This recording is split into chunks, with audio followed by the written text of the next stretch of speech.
Welcome to AdventureSphere. This channel is dedicated to missing people who are missing with a vehicle. In the process of creating this database, we are creating a volunteer sonar search and recovery dive team to search for the people featured on our channel. Our services are free of charge. We ask you to consider subscribing, watch our content, and help spread awareness of our endeavor. This show does deal with self-harm in this episode, so if it triggers you, you might want to skip this one. The National Suicide Prevention LifeLine can be reached by dialing 988 or 1-800-273-8255. Calls are free and confidential. Every year, over 600,000 individuals go missing in the United States, according to the National Missing and Unidentified Person System. While many are quickly found and returned to their families, others remain missing as years pass by. This is Ryan's story.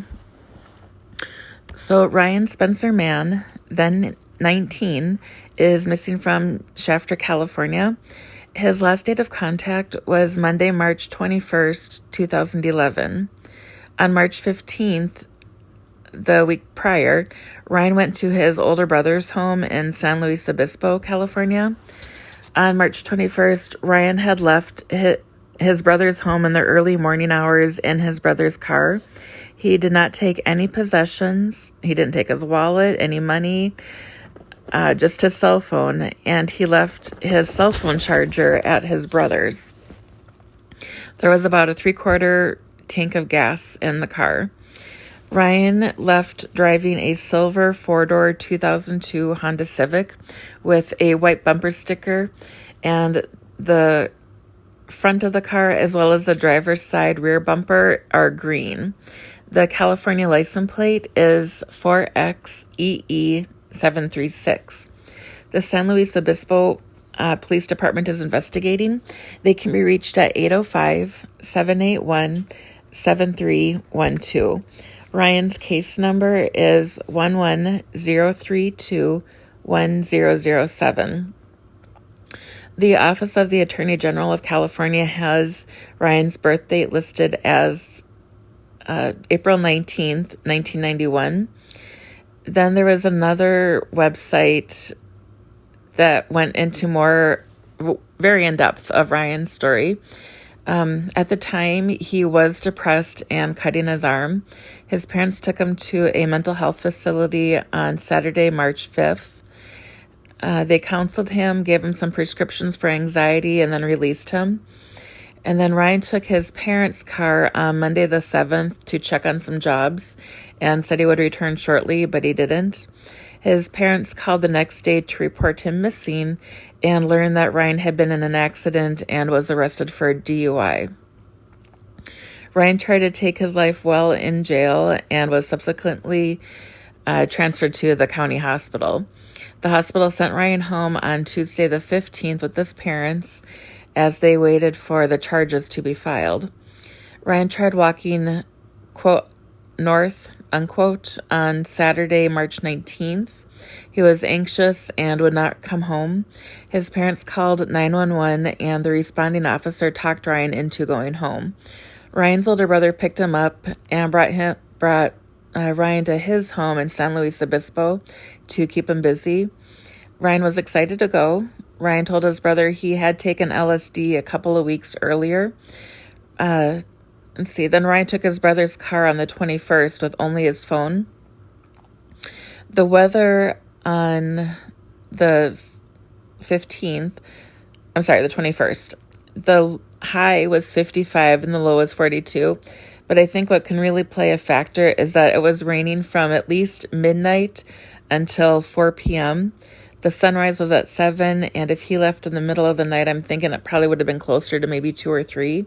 So it would have been dark out. And if he is unaccustomed to driving in the rain in California, he very easily could have slid off the roadside and not even realized it. Let's see here. So the drive from San Luis Obispo to Shafter is approximately a 2-hour drive. He had enough gas to get there, but to not bring his charger or money with. Ryan leads me to believe that he's somewhere closer to his brother's home. If his family or friends do see this, I have some questions. If anybody can answer them, it may help us narrow down our search area and bring Ryan home sooner. The biggest help, I think, right now would be the coordinates of his last cell phone ping. The family should be able to get that from his phone company. If not, the police department or sheriff's office should be able to subpoena the records for them. Let's see here. Did he have any hobbies or any social groups that he liked to hang out with? Did he prefer to go out or stay home? I'm thinking it was probably going to stay home. Is he an early bird or a night owl? Did he give any possessions away in the month or two before he disappeared? Does he prefer driving on main roads or surface streets? It might be a little bit different here because it's such an isolated and remote area.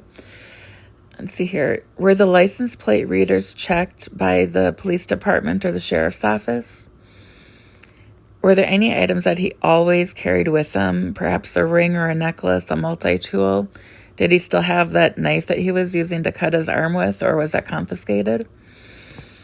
Does he have any chronic health issues, such as being diabetic, epileptic, any recent head traumas? And then what was the place of his last verified financial transaction that would have needed to be done with either a check or a credit or debit card? And then the places I'm going to share next are shared with my blessing, so Ryan can be reunited with his family regardless who higher powers work through. The description box has our email address if you'd like to share insight on any cold case, know someone missing with a vehicle and would like them featured on our channel and searched for, or to donate equipment. The video of Google Earth that you're watching has a measurement from our current best starting location.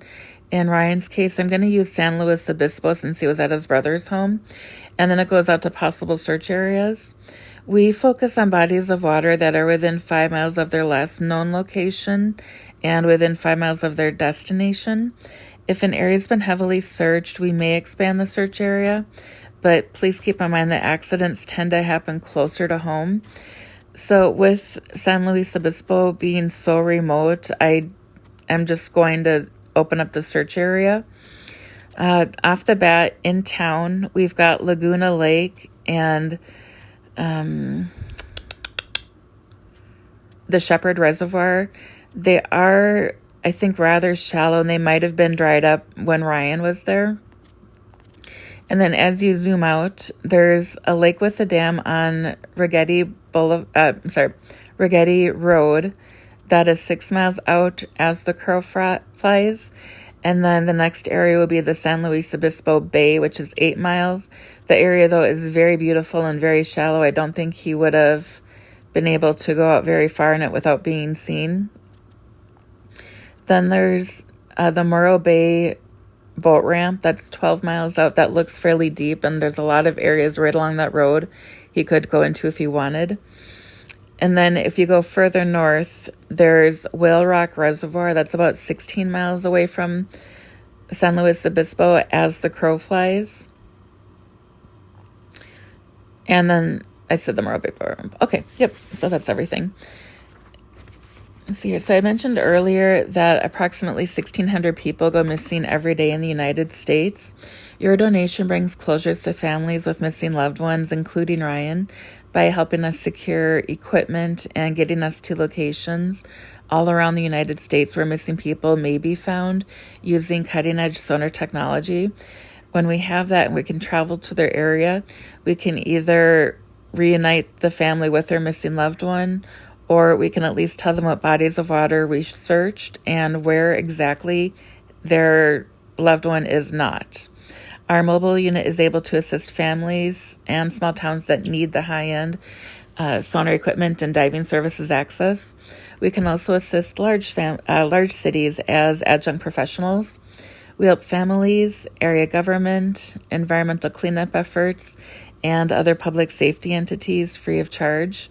When you donate to AdventureSphere, you ensure volunteers can continue to locate and reunite families with their missing loved ones. Thank you for whatever support you can give. If you'd like to help Ryan's family find him, please subscribe, give the video a thumbs up, and ring the notification bell to receive progress reports. Thanks for watching. Stay safe, and remember that we love you.